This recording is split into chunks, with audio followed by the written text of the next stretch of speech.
કેમ છો બધા આશા બહેનો? હવે NIOS ની પરીક્ષા નજીકમાં આવી રહી છે, તો તમારી બધાની તૈયારી સરસ જ ચાલી રહી હશે. મને કોમેન્ટમાં જરૂરથી જણાવજો.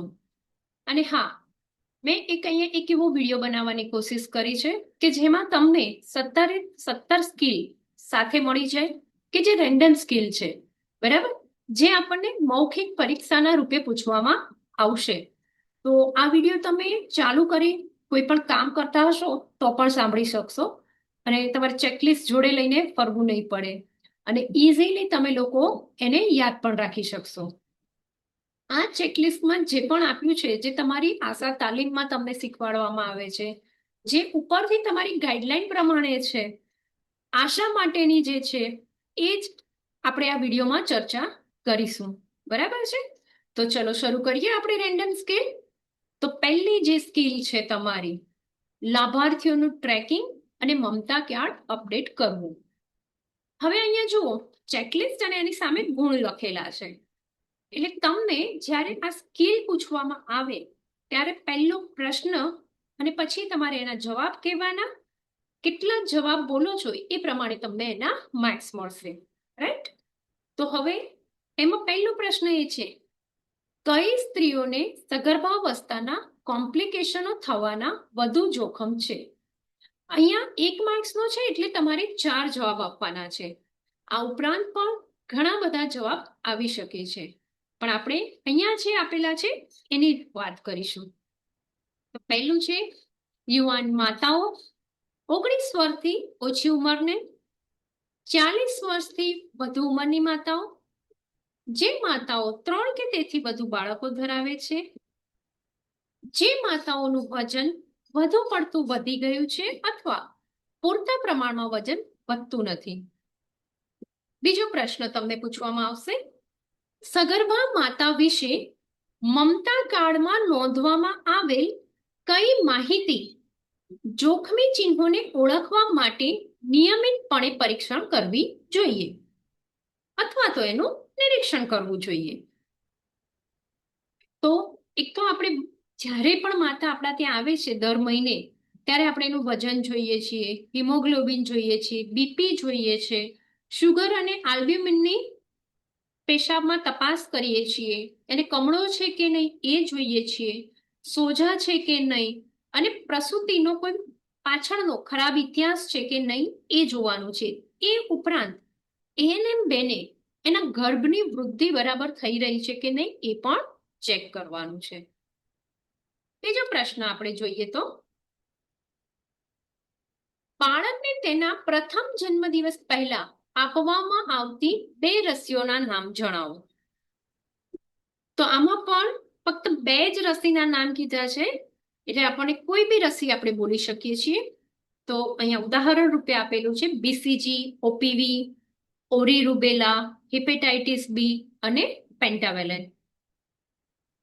ચોથો પ્રશ્ન છે, તપાસ ક્યારે થવી જોઈએ તે સમયગાળો સ્પષ્ટ કરો. તો પહેલી ANC 12 અઠવાડિયા પહેલા, બીજી ANC તપાસ 20 અઠવાડિયે 5 મહિનાના અંતે, ત્રીજી ANC 26 અઠવાડિયે 6 મહિનાના અંતે, ચોથી ANC 30 અઠવાડિયે 7 મહિનાના અંતે, પાંચમી ANC 34 અઠવાડિયે 8 મહિનાના અંતે, છઠ્ઠી ANC 36 અઠવાડિયે 8.5 મહિનાના અંતે, સાતમી ANC 38 અઠવાડિયે 9 મહિનાના અંતે, આઠમી ANC 40 અઠવાડિયે 9 મહિના અને 7 દિવસના અંતે. પાંચમો પ્રશ્ન છે, મમતા કાર્ડમાં 5 મહિનાની બાળકીનું વજન 5.2 કિલોગ્રામ નોંધવામાં આવ્યું છે. બાળકના કુપોષણની સ્થિતિ શું છે? અહીંયા તમને ગ્રોથ ચાર્ટ આપવામાં આવશે. એના ઉપર સૌપ્રથમ તમારે બાળકીનો ગ્રોથ ચાર્ટ લેવાનો અને મહિના પ્રમાણે એનું વજન કેટલું છે એ જોવાનું. તો આ જે ઉદાહરણ છે એમાં એ પીળા ભાગમાં આવે છે, એટલે કે મધ્યમ કુપોષણમાં આવે છે. તો આ રીતે આપણી પ્રથમ સ્કિલ પૂરી થાય છે. અને હવે આપણે બીજી સ્કિલમાં જઈએ.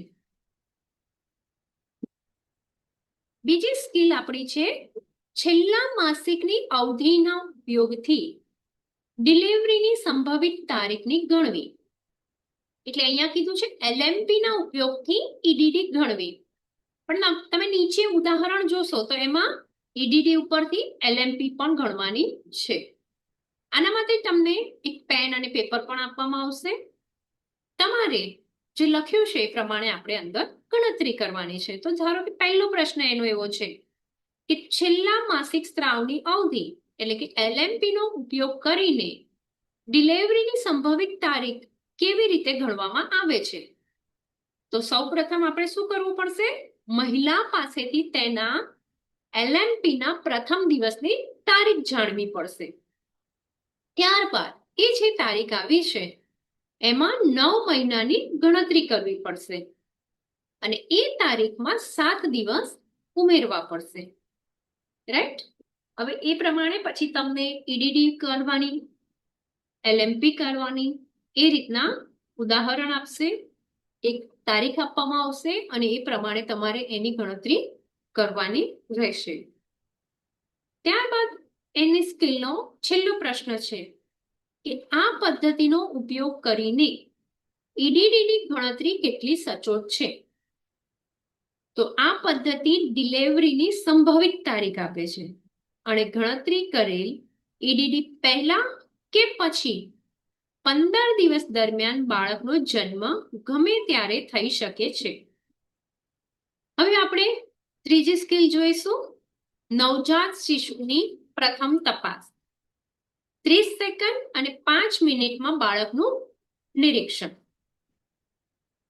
તેમાં તમને એક તારીખ આપી છે કે 18 જાન્યુઆરી 2016 ના રોજ સવારે 8:15 વાગે એક બાળકનો જન્મ થયો.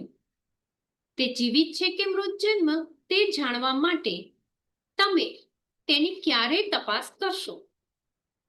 તો પ્રથમ તપાસ ક્યારે આવશે?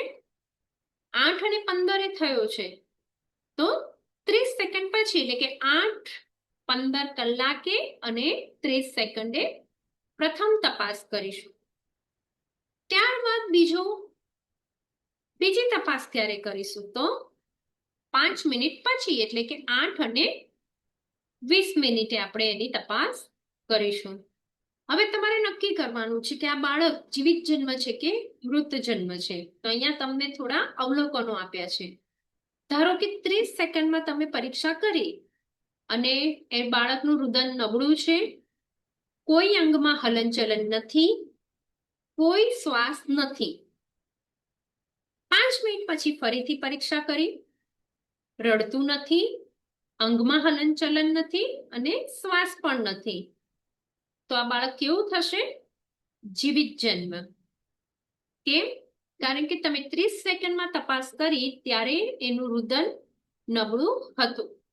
બીજું ઉદાહરણ, 30 સેકન્ડમાં પરીક્ષા કરી, રડતું નથી, હલનચલન નથી અને શ્વાસ પણ નથી. 5 મિનિટ પરીક્ષા કરી તો રડવાનું પણ નથી, કોઈ અંગમાં હલનચલન નથી, કોઈ શ્વાસ નથી. તો આ બાળક મૃત જન્મમાં આવશે. ત્રીજું ઉદાહરણ, 30 સેકન્ડમાં પરીક્ષા કરી, રડવાનું નથી, અંગમાં થોડું હલનચલન છે, કોઈ શ્વાસ નથી. 5 મિનિટે ફરી પરીક્ષા કરી, રડવાનું નથી, કોઈ અંગમાં હલનચલન નથી, કોઈ શ્વાસ નથી. જીવિત જન્મ આવશે. કેમ? અંગમાં થોડી હલનચલન હતી. ત્યારબાદ એનો ત્રીજો પ્રશ્ન, જન્મ જીવિત છે કે મૃત જન્મ છે તે નક્કી કરવા માટે તમે કયા માપદંડોનું પાલન કરશો? આપણે આગળ જોઈ ગયા 30 સેકન્ડ અને 5 મિનિટે બંને સમયે કોઈ રડવું ન હોય, અંગોનું હલનચલન ન હોય અને શ્વાસ નથી, તો એને આપણે મૃત જન્મ તરીકે વર્ગીકૃત કરીશું. બીજું, જો એક વિકલ્પ માટે પણ સકારાત્મક પ્રતિસાદ મળે છે એટલે કે 30 સેકન્ડ અથવા 5 મિનિટમાં રડવું અથવા હાથ પગનું હલનચલન અથવા શ્વાસ લેવાનો, તો જન્મને જીવિત જન્મ તરીકે વર્ગીકૃત કરવામાં આવશે. અહીંયા આપણી ત્રીજી સ્કિલ પૂરી થઈ. ચોથી સ્કિલ ખૂબ જ નાની અને ખૂબ જ ઈઝી. ખોડખાપણ વિકૃતિ માટે નવજાતની તપાસ કરો. નવજાત શિશુમાં તમે કઈ ખોડખાપણ વિકૃતિ શોધી શકો છો? આશા તરીકે તમે કઈ શોધી શકો છો? તો જે બહારથી દેખાતી હશે, રાઈટ? અંગો વળેલા હોય, માથા પર ઢીમડું, ફાટેલા હોઠ અને તાળવું, ન્યુરલ ટ્યુબની ખામી એટલે કે કરોડરજ્જુ, ખોપરી અને મગજની ગંભીર જન્મજાત ખામી. જો આવું કોઈ બાળક ખોડખાપણ વિકૃતિ વાળું તમને મળે તો તમે શું કરશો? તો તમારે બાળકને RBSK ટીમને, આરોગ્ય સંસ્થા અથવા તો પછી SNCUમાં રિફર કરવાનું રહેશે. 5 નંબરની સ્કિલ આપણે જોઈએ હવે કે આંખો અને નાભીની સંભાળ. એમાં સૌ પ્રથમ નાભીની સંભાળ. એનો પ્રશ્ન પૂછશે તમને કે નાભીની સંભાળ માટે તમે માતાને શું સલાહ આપશો? તો તમારે કેવું પડશે કે જ્યાં સુધી તે સુકાઈ ન જાય, પડી ન જાય, એટલે કે ખરી પડે, ત્યાં સુધી કોર્ડ ક્લેમ્પ દોરીને બાંધેલી રાખવી જોઈએ. જો કોઈ રક્તસ્રાવ અથવા સ્ત્રાવ ન હોય તો કોઈ પણ દવા લગાડવાની જરૂર નથી. નાળને હંમેશા સ્વચ્છ અને સૂકી રાખવી જોઈએ. નાળ પર કંઈ પણ ન લગાડવું જોઈએ. જો નાભી પર કંઈ પરવું હોય તો બાળકને એમોક્સિલિન દવાનો પ્રથમ ડોઝ આપવો જોઈએ અને તરત જ આરોગ્ય કેન્દ્રમાં રિફર કરવા જોઈએ. એનો બીજો પ્રશ્ન છે, 2.5 કિલો વજનવાળા નવજાત શિશુ માટે એમોક્સિલિનનો ડોઝ દિવસમાં કેટલો અને કેટલી વાર આપવાનો એ તમે જણાવો. તો એમોક્સિલિન સિરપ 1.25 ml દિવસમાં 2 વખત આપણે આપીશું. આંખોની સંભાળ વિભાગ બ, એનો 2.5 માર્ક્સ માટેનો છે પ્રશ્ન. તમે નવજાતની આંખમાં એન્ટીબાયોટિક મલમ કેવી રીતે મૂકશો? O3 પણ તમે શીખી ગયા છો. તો સર્વપ્રથમ હંમેશા આપણે ઉપયોગ કરતા પહેલા એન્ટીબાયોટિક મલમની એક્સપાયરી તારીખ જોઈશું. ત્યારબાદ બાળકના નીચેના પોપચાને ધીમેથી નીચે ખેંચીશું. આંખના અંદરના ખૂણેથી બહાર તરફ મલમની પાતળી લીટી દબાવીને કાઢીશું. બાળકની આંખને ટ્યુબની ટોચથી સ્પર્શ કરવાનો નથી. જો કદાચ સ્પર્શે તો પછી તમારે એને ફરીથી ઉપયોગ કરવાનો નથી. આ રીતે આપણે દિવસમાં 2 વખત 5 દિવસ સુધી આંખમાં મલમ નાખીશું. તો આપણી 5 નંબરની સ્કિલ પૂરી થઈ. હવે 6 નંબરની સ્કિલ, સ્તનપાન માટે સંપરામર્શ. બાળકને સ્તનપાન કરાવવાના ફાયદા શું છે? અહીંયા બાળકના ફાયદાની વાત છે. તો પ્રારંભિક ત્વચાથી ત્વચા સંપર્ક એટલે બાળકને ગરમ રાખે છે. અને બીજો ફાયદો જે એમાં જ છે કે માતા અને બાળકના ગાઢ અને પ્રેમાળ સંબંધ વિકસાવવામાં મદદ કરે છે. પ્રથમ દૂધ, જેને આપણે કોલેસ્ટ્રોમ કહીએ છીએ, એ પીવડાવવાથી બાળકને રોગોથી રક્ષણ મળે છે. હવે માતાના ફાયદા બોલો. સ્તનપાન કરાવવાથી માતાને શું ફાયદા થશે? તો ગર્ભાશયને સંકોચાવવામાં મદદ કરે છે. પ્લેસેન્ટા સરળતાથી બહાર નીકળી જાય છે. આના કારણે ડિલિવરી પછી અતિશય રક્તસ્રાવ થવાનું જોખમ ઘટે છે. હવે ત્રીજો પ્રશ્ન, સ્તનપાન માટે યોગ્ય સ્થિતિ શું છે? અહીંયા સ્તનપાન માટેની સ્થિતિ તો ઘોડિયું અથવા પારણાની સ્થિતિ, પડખાભેર સ્થિતિ, નીચે હાથ રાખવાની સ્થિતિ અને વારા ફરતી હાથ નીચે રાખવાની સ્થિતિ. એનો ચોથો પ્રશ્ન છે, સ્તનપાનની સામાન્ય સમસ્યાઓ શું છે? સ્તનની ડીટરીમાં ચાંદા, ઊંધી સ્તનની ડીટરી એટલે કે દબાઈ ગયેલી ડીટરી, પૂરતું દૂધ ન આવવું અને પીડાદાયક સ્તનો, ખૂબ જ ભરાયેલા સ્તનો. પાંચમો પ્રશ્ન, તમે માતાને શું સલાહ આપશો કે જે ફરિયાદ કરે છે કે તે બાળકને સ્તનપાન કરાવી શકતી નથી કારણ કે તેની પાસે પૂરતું દૂધ નથી? એ તમને ફરિયાદ કરે છે તો તમારે એને સલાહ આપવાની છે. તો સૌથી પહેલા તો માતાને આશ્વાસન આપો અને તેને વધુ વખત બાળકને ધવડાવવા માટે કહો. માતા અને બાળકના જોડાણ અને સ્થિતિનું નિરીક્ષણ કરવા માટે સ્તનપાન તપાસો. એની લેવાની અને વળગાડવાની રીતની વાત છે અહીંયા. આરામ માટે પ્રોત્સાહિત કરો. માતાને વધુ પીવા માટે પાણી, પ્રવાહી ખોરાક અને ખાવા માટે ભાર આપો. હવે આપણે 7 નંબરની સ્કીલ જોઈશું. નવજાત શિશુમાં હાઇપોથર્મિયા, ઠંડુ પડવાને કેવી રીતે ઓળખીશું? તો નવજાત શિશુનું સામાન્ય તાપમાન શું છે? 97 ડિગ્રી ફેરનહીટ થી 98.6 ડિગ્રી ફેરનહીટ. બીજો પ્રશ્ન, તમે કયા તાપમાને નક્કી કરશો કે નવજાતને હાઇપોથર્મિયા છે? 95.9 ડિગ્રી ફેરનહીટ અથવા ઓછું હોય તો. ત્રીજો પ્રશ્ન, હાઇપોથર્મિયાના સામાન્ય ચિહ્નો શું છે? પગ ઠંડા થવા, બાળકને સ્પર્શ કરતા ઠંડુ લાગે છે, તાપમાન 95.9 ડિગ્રી ફેરનહીટ કરતા ઓછું છે. ચોથો પ્રશ્ન, હાઇપોથર્મિયા વાળા નવજાતની સંભાળ રાખવા માટે તમે શું સલાહ આપશો? તો સૌપ્રથમ તો આપણે માતાને કહીશું કે બાળકને ચામડીથી ચામડીના સ્પર્શમાં રાખે, કાંગારૂ કેર આપે. એકવાર બાળક થોડું ગરમ થાય પછી બાળકને કપડાં પહેરાવે. ગરમ કપડાં અથવા ગરમ પાણીની બોટલ કે એમ કંઈક મૂકી અને એની પથારીને પહેલા ગરમ કરીશું. પણ એ વાતનું ખાસ ધ્યાન રાખવાનું છે કે જ્યારે પણ બાળકને સુવડાવે ત્યારે આ વસ્તુઓ લઈ લેવામાં આવે. આ સલાહ જ્યારે આપણે કોઈને આપીએ ત્યારે ખાસ ધ્યાન રાખવાનું કે માતા આ સમજી શકવા માટે સક્ષમ હોય. બાળકને ગરમ બેગમાં મૂકો અને માતાની નજીક રાખવા કહો અને બાળકને સ્તનપાન કરાવવાનું ચાલુ રાખો. હાઇપોથર્મિયા વાળા નવજાતને સંસ્થામાં કેવી રીતે વ્યવસ્થાપિત કરી શકાય છે? તો આરોગ્ય સંસ્થામાં હાઇપોથર્મિયા વાળા નવજાત શિશુને નવજાત સંભાળ કોર્નરમાં રેડિયન્ટ વોર્મરના ઉપયોગથી વ્યવસ્થાપિત કરી શકાય છે.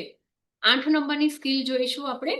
નવજાત શિશુમાં ચેપ એટલે કે સેપ્સિસનું નિદાન અને સંચાલન.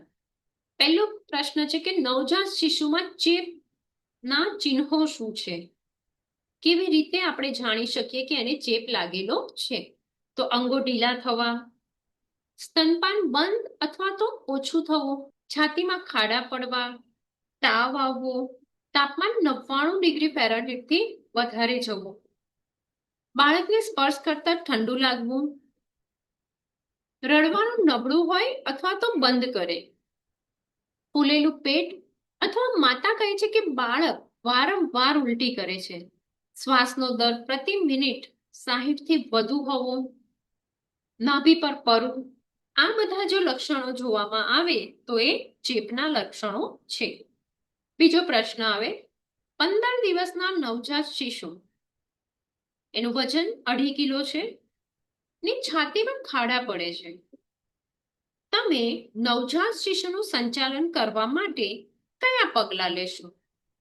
દવાનો ડોઝ અને દિવસમાં કેટલી વાર લેવી તેનો ઉલ્લેખ કરો.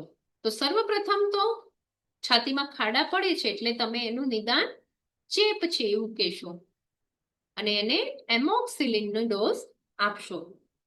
દિવસમાં 2 વખત 1.25 ml અને જો શક્ય હોય તો એને તાત્કાલિક જ એસએનસીયુ અથવા નજીકના આરોગ્ય કેન્દ્રમાં મોકલી આપશો. હવે આવે છે 9 નંબર, પોષણના ગ્રેડનું મૂલ્યાંકન. એનો સૌથી પ્રથમ પ્રશ્ન છે ગ્રોથ મોનિટરિંગ શું છે? નિયમિત સમયાંતરે બાળકનું વજન કરવું, એ વજનને ગ્રાફ એટલે કે વૃદ્ધિ ચાર્ટ પર દર્શાવવું, પરિવારને વજનમાં ફેરફાર જોવા માટે સક્ષમ બનાવવું અને આ વજનના ફેરફારના આધારે માતાને સલાહ આપવી.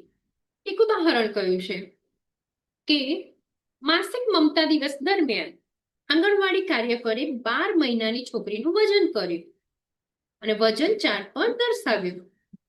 વજન પ્રમાણે બાળક પીળા ઝોનમાં હતું. હવે આંગણવાડી કાર્યકરે માતાને જાણ કરી કે બાળકનું વજન 6.5 કિલો છે.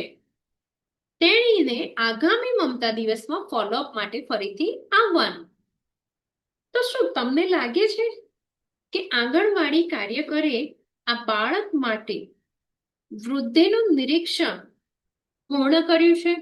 જો નહીં તો કૃપા કરીને બાકી રહેલ પગલાંને સ્પષ્ટ કરો. એણે શું કરવું જોઈતું હતું? તો તમારો જવાબ આવશે કે ના, એણે આ કર્યું છે જે બરાબર કર્યું નથી. કેમ? કારણ કે આંગણવાડી કાર્યકરે માતાને જાણ કરવી જોઈએ કે બાળકનું વજન પીળા ઝોનમાં છે, જે કુપોષણનું મધ્યમ સ્તર દર્શાવે છે, અને પૂરણ પોષક વિશે માહિતી આપી સમપરામર્શ કરવું જોઈએ. હવે એમાં ત્રીજો પ્રશ્ન છે કે બાળકમાં કુપોષણ સૂચવતા ચિહ્નો નોંધો અથવા તો જણાવો. કેવી રીતે ખબર પડશે કે બાળકમાં કુપોષણ છે? તો બાળક ખૂબ જ પાતળું દેખાય છે, ચરબી નથી હોતી, ચામડી અને હાડકા જેવું દેખાય છે, ખભા, હાથ, નિતંબ અને પગના સ્નાયુઓ અતિશય ઘડી ગયેલા દેખાય છે, પેટ એનું ફૂલેલું હોય છે અને પગમાં સોજા હોય છે. ત્યારબાદ ચોથો પ્રશ્ન આવશે કે જેમાં તમને આલેખ પર ગ્રોથ ચાર્ટ પર બાળકનું વજન દર્શાવવાનું કહેવામાં આવશે અને એના ઉપરથી તમારે એના કુપોષણના ગ્રેડનું મૂલ્યાંકન કરવાનું રહેશે. તમને ઉદાહરણ આપવામાં આવશે કે ભાઈ 6 મહિનાનું પુરુષ છે, બાબો છે અને એનું વજન 6 કિલો છે. તો તમારે એ જે ગ્રોથ ચાર્ટ છે એનો ઉપયોગ કરી અને પછી એનો જવાબ આપવાનો કે કયા ઝોનમાં છે અને એની કુપોષણનો ગ્રેડ કયો છે. રાઈટ? ઓકે, તો હવે આપણે 10મા નંબરની સ્કિલ જોઈએ. નિર્જલીકરણનું નિદાન અને જો રિફર કરવું જરૂરી છે કે કેમ તે સુનિશ્ચિત કરવાની ક્ષમતા. નિર્જલીકરણ ઝાડામાં થશે તો આપણે એનો પ્રશ્ન પણ એવા જ હશે. તો પ્રશ્ન નંબર 1, ઝાડાના પ્રકાર જણાવો. ઝાડા: જો બાળક દિવસમાં 3 કરતા વધુ વખત મળ પસાર કરે. સતત ઝાડા: જો ઝાડાનો સમયગાળો 14 દિવસ કે તેથી વધુ હોય. મરડો: જો બાળકના મળમાં લોહી આવતું હોય. બીજો પ્રશ્ન કે નિર્જલીકરણની સ્થિતિને ઓળખો, એટલે કે ડિહાઇડ્રેશનને ઓળખો અને નીચેના કેસોમાં વ્યવસ્થાપનનો ઉલ્લેખ કરો. તમારે અહીંયા એની સ્થિતિ ઓળખવાની છે અને આવું હોય તો તમે શું કરશો એ તમારે જણાવવાનું છે. બંનેનો અડધો અડધો માર્ક્સ છે. ખાલી સ્થિતિ ઓળખશો અને શું કરવાનું છે નહીં જણાવો તો ફક્ત અડધો જ મળશે. બંનેનો થઈ અને 1 માર્ક્સ લેવાનો છે. તો બાળકની આંખના ડોળા ઊંડા ઉતરી ગયેલા છે, ખૂબ ધીમે પી રહ્યું છે. ગંભીર નિર્જલીકરણમાં આવશે, ડિહાઇડ્રેશનમાં, અને આમાં બાળકને તાત્કાલિક રિફર કરવું જોઈએ. બીજું છે બાળક બેચેન છે અને ચીમટો ભર્યા બાદ ચામડીને મૂળ સ્થિતિમાં ધીમે ધીમે ફરી આવે છે. તો સામાન્ય નિર્જલીકરણ છે. ORS આપો તેમજ વધારાનું પ્રવાહી અને ખોરાક સાથે આપવા. 2 દિવસ પછી ફરીથી આપણે આ બાળકનું મૂલ્યાંકન કરીશું. બાળકને ઝાડા છે અને તે સામાન્ય રીતે પેશાબ કરે છે તો એને નિર્જલીકરણ નથી. ORS આપો તેમજ વધારાનું પ્રવાહી અને ખોરાક સાથે આપો. જ્યારે નિર્જલીકરણ વાળા બાળકની ચામડીને ચીમટો ભરવામાં આવે છે ત્યારે તે કેટલા સમય પછી તેની સામાન્ય સ્થિતિમાં પરત આવશે? 2 સેકન્ડ. 11 નંબરની સ્કિલ છે પૂરક પોષણ માટે સંદેશાઓ જણાવો. 7 સંદેશા છે. મુખ્ય સંદેશાઓ છે. પહેલો છે 6 મહિનાથી શરૂઆત કરો. બીજો, બિનજરૂરી રીતે પાતળું ન કરો. દાળનું પાણી નહીં પણ દાળ આપો. ત્રીજો, દિવસમાં 4 થી 6 વખત ખવડાવો. ચોથો, ચરબી અને તેલ ઉમેરો. પાંચમો, લાલ અને લીલોતરી, જેટલું લીલોતરી જેટલું લાલ તેટલું વધુ સારું. દૂધ, ઈંડા, માંસ અને માછલી બાળકોને ગમે છે અને તે સ્વાસ્થ્ય માટે સારું છે. માંદગી દરમિયાન ખોરાક ચાલુ રાખો અને વધારાનો ખોરાક આપો. હવે આવે છે 12 નંબર, તીવ્ર શ્વસન ચેપ, એક્યુટ રેસ્પિરેટરી ઇન્ફેક્શન નું નિદાન અને વ્યવસ્થાપન. પ્રશ્ન પહેલો છે કે બાળકના શ્વાસના દરની ગણતરી કરવા તમે કયા પગલાં અનુસરો છો? તો સૌ પ્રથમ તો આપણે બાળક શાંત અને સ્થિર થાય તેની રાહ જોવી પડે. કાંડા ઘડિયાળ કાઢી એને એક હાથમાં પકડી રાખો કે જે બાળકના પેટની નજીક હોય. બાળકના શર્ટને ઊંચો કરો જેથી તમે સંપૂર્ણ શ્વાસ જોઈ શકો. પેટનું ઊંચું થવું અને નીચું થવું એ એક શ્વાસ સમાન છે. 1 મિનિટ માટે બાળકના શ્વાસની ગણતરી કરો અને 1 મિનિટમાં શ્વાસની સંખ્યા રેકોર્ડ કરો. પ્રશ્ન નંબર 2, બાળકમાં સામાન્ય શ્વાસને છાતીની દિવાલમાં ખાડા પડવાથી કેવી રીતે અલગ કરશો? સામાન્ય શ્વાસના કિસ્સામાં જ્યારે નવજાત શિશુ અંદર શ્વાસ લે છે ત્યારે છાતીની આખી દિવાલ, ઉપરની અને નીચેની તેમજ પેટ બહાર આવે છે. જ્યારે છાતીમાં ખાડા પડવાની સ્થિતિમાં શિશુ અંદર શ્વાસ લે છે ત્યારે છાતીની દિવાલ, કઈ દિવાલ? નીચેની દિવાલ ઊંડે સુધી અંદર જાય છે. હવે બીજો પ્રશ્ન, બાળક જે બરાબર 12 મહિનાનું છે, શ્વાસનો દર પ્રતિ મિનિટ 40 છે, તો સામાન્ય છે કે ઝડપી છે તે સૂચવો. તો શું આવશે? ઝડપી શ્વાસોશ્વાસ. નેક્સ્ટ ક્વેશ્ચન, 4 મહિનાની બાળકીને તાવ અને શ્વાસ દર 65 પ્રતિ મિનિટ છે. બાળકને મદદ કરવા માટે તમે પરિવારને શું સલાહ આપશો? દવાના નામ, ડોઝ અને કેટલી વાર લેવી તે સ્પષ્ટ કરો. શ્વાસ દર 65 પ્રતિ મિનિટ છે એટલે કે 4 મહિનાની બાળકી માટે આ ઝડપી શ્વાસોશ્વાસ કહેવાય. એટલે બાળકને ન્યુમોનિયા છે. કઈ દવા આપશો? તો કોટ્રાઇમોક્ઝાઝોલ સિરપ આપીશું 5 ml દિવસમાં 2 વાર અને 5 દિવસ માટે. 2 દિવસ પછી ફોલોઅપમાં જઈશું.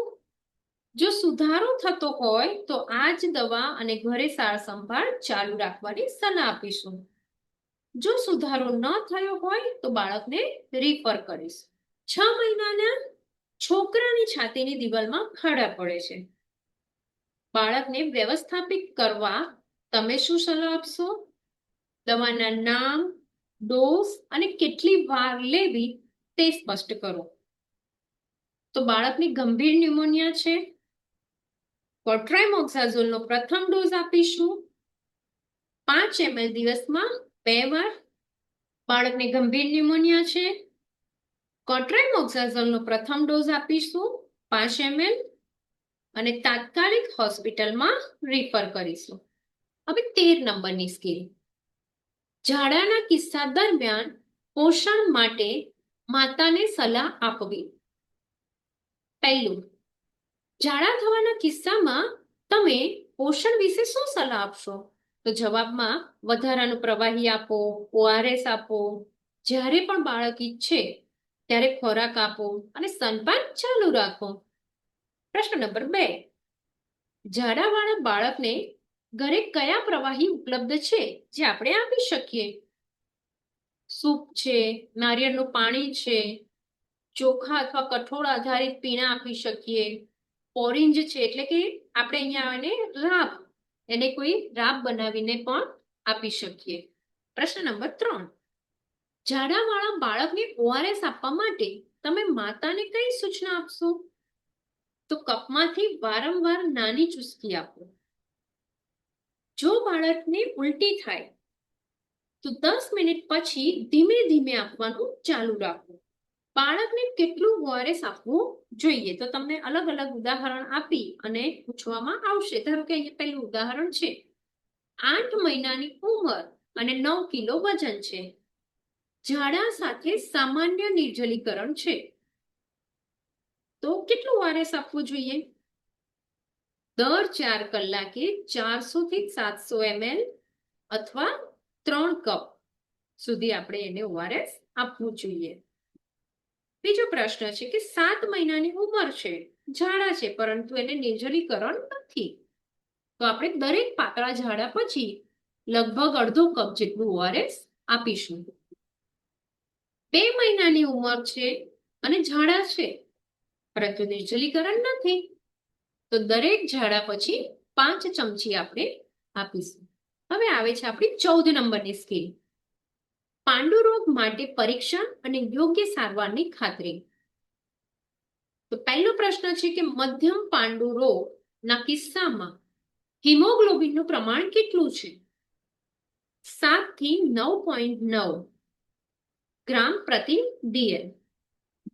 ભારે પાંડુ રોગના કિસ્સામાં હિમોગ્લોબિનનું પ્રમાણ કેટલું છે?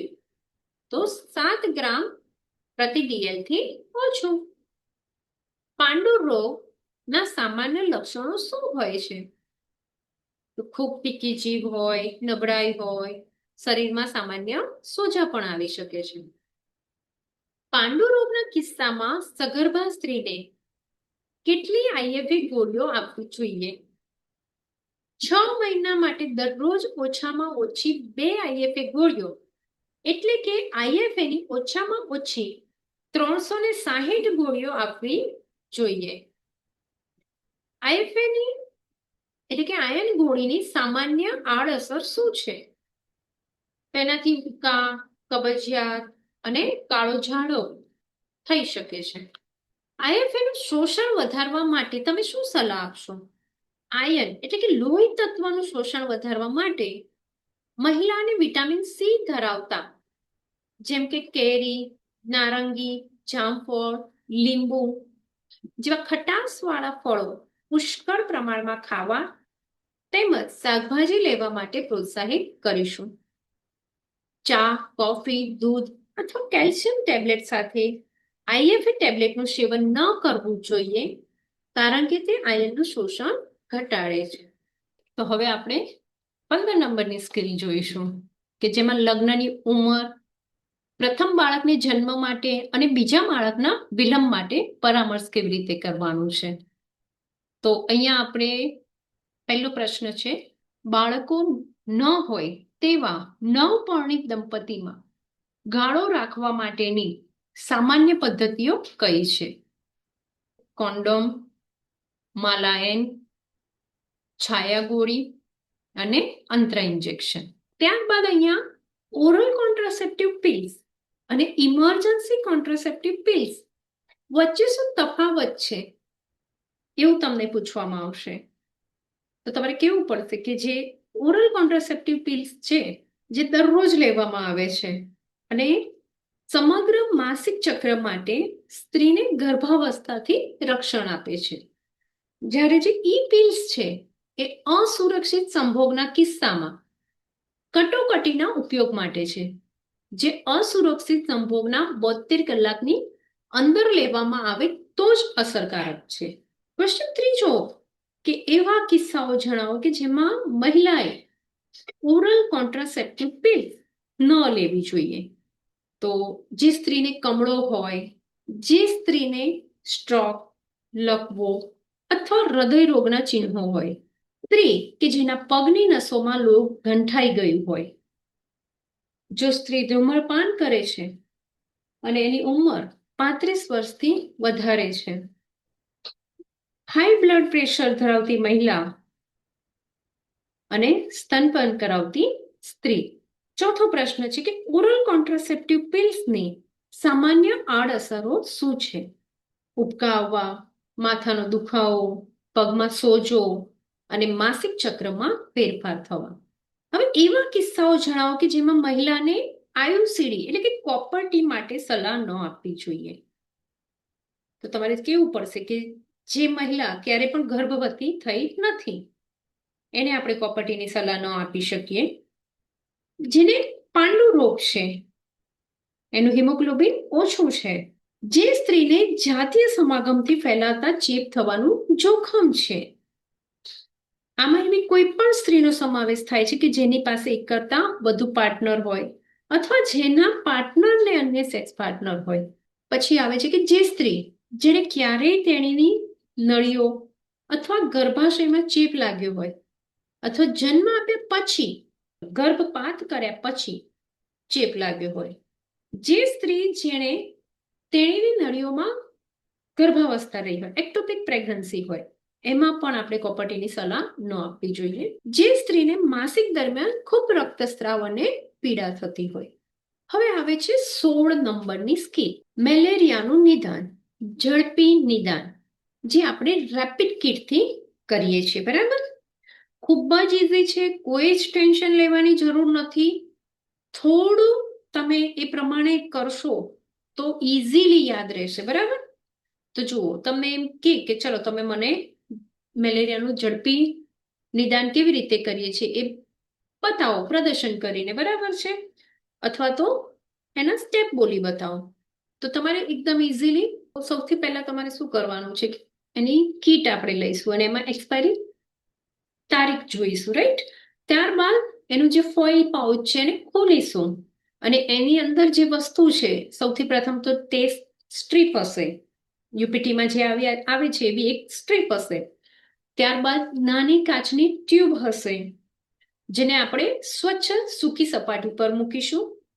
બફર સોલ્યુશન હશે અને ડ્રોપર હશે, તો એ પણ આપણે ત્યાં એની બાજુમાં બધું રેડી કરીને મૂકીશું.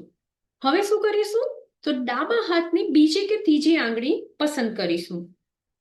સોય લગાવવા માટે જગ્યા પસંદ કરીશું કે જે આંગળીના વેઢાની બાજુમાં હોય પણ નખની ખૂબ નજીક ન હોય. હવે જગ્યા ઉપર લેન્સેટ લગાવીશું, લોહીને આપોઆપ બહાર આવવા દઈશું, એનું ટીપું બનવા દઈશું, દબાવીશું નહીં. લેન્સેટને કચરા પેટીમાં નાખીશું. કાચની નળીની ટોચને આંગળી પરના લોહીના ટીપાને સ્પર્શ કરો અને થોડું 60 અંશ સુધી નમાવીને નળીમાં કાળી નિશાની સુધી લોહી આવવા દો. આ રીતે નળીમાં મેળવેલ લોહીને તુરંત તે સ્ટ્રીપ પર સેમ્પલ માટેની જગ્યામાં મૂકવા માટે નળીને સ્પર્શ કરાવો. નળીમાં રહેલું પૂરેપૂરું, નળીમાં જે પણ રહ્યું છે પૂરેપૂરું એ સેમ્પલ આપણે લોહીનું સેમ્પલ જ્યાં મૂકવાનું છે એ જગ્યામાં ખાલી થાય એ આપણે ખાલી સુનિશ્ચિત કરીશું. ત્યારબાદ નળીને કચરા પેટીમાં નાખી દઈશું. હવે ડ્રોપરનો ઉપયોગ કરીને બફર માટેની જગ્યામાં, એટલે કે જ્યાં વેલ એ છે એમાં બફર સોલ્યુશનના 3 ટીપા મૂકીશું. 15 મિનિટ પછી અવલોકન કરીશું અને પરિણામ રેકોર્ડ કરીશું કે પીવી છે કે પીએફ. ત્યારબાદ ટેસ્ટ સ્ટ્રીપ અને ટ્યુબ યોગ્ય કચરા પેટીમાં નાખી દઈશું. ચાલો, તો હવે આપણે 17 નંબરની કે જેમાં પણ મેલેરિયાનું નિદાન માટેની જ છે, એમાં આપણે બ્લડ સ્મિયર બનાવીશું. રાઈટ, તો બ્લડ સ્મિયર બનાવવું છે જે આપણે સ્લાઇડ લઈએ છીએ. તો એમાં સૌથી પહેલા આપણે ડાબા હાથની બીજી કે ત્રીજી આંગળી પસંદ કરીશું. સોય લગાવવા માટેની જગ્યા પસંદ કરીશું. કેવી જગ્યા લેવાની હતી, નખની ખૂબ નજીક નહીં પણ વેઢાની બાજુમાં. સાઈડ પર લેન્સેટ મારીશું, લોહીને આપોઆપ બહાર આવવા દઈશું, આંગળીને દબાવીશું નહીં. હવે સ્લાઇડને તેની કિનારેથી પકડીશું. લોહીના ટીપાને સ્વચ્છ સ્લાઇડમાં નીચે બાજુ મૂકીશું. કેટલું મૂકીશું, તો જાડા સ્મિયર માટે 3 લોહીના ટીપા એકત્રિત કરીશું અને પાતળા સ્મિયર તૈયાર કરવા માટે સ્વચ્છ સ્લાઇડની સપાટી પર બીજા છેડે લોહીના બીજા નવા ટીપાને આપણે મૂકીશું. હવે સ્વચ્છ સ્લાઇડ પરના લોહીના પ્રથમ 3 ટીપાને બીજી સ્લાઇડના ખૂણા દ્વારા ફેલાવો જેથી જાડા સ્મેર બનાવવા માટે 1 સેન્ટીમીટર જેટલું વર્તુળ અથવા તો ચોરસ બને. સ્વર્ણ સ્લાઇડ પર બીજા છેડે જે લોહીનું નવું ટીપું છે ત્યાં અન્ય સ્લાઇડની સપાટી સાથે સ્પર્શ કરો. જ્યાં સુધી લોહી આખી ધાર પર ન ફેલાય ત્યાં સુધી રાહ જુઓ. પાતળો સ્મેર બનાવવા માટે બીજી સ્લાઇડને લગભગ 45 અંશના ખૂણા પર પકડીને ઝડપથી આગળ ખેંચીશું, પરંતુ ખૂબ ઝડપથી પણ નહીં. પાતળી ફિલ્મ પર પેન્સિલ વડે સ્લાઇડ નંબર લખીશું અને જાડી ફિલ્મ સુકાય ત્યાં સુધી રાહ જોઈશું. લેન્સેટ અને રૂનો કચરો કચરાપેટીમાં નિકાલ કરીશું. તો આ હતી તમારી 17 સ્કિલ કે જે તમે આ રીતે ઇઝીલી ગમે ત્યારે સાંભળી શકો છો. અને કોઈ પણ આના લગતો પ્રશ્ન હોય તો મને કોમેન્ટ કરી શકો છો.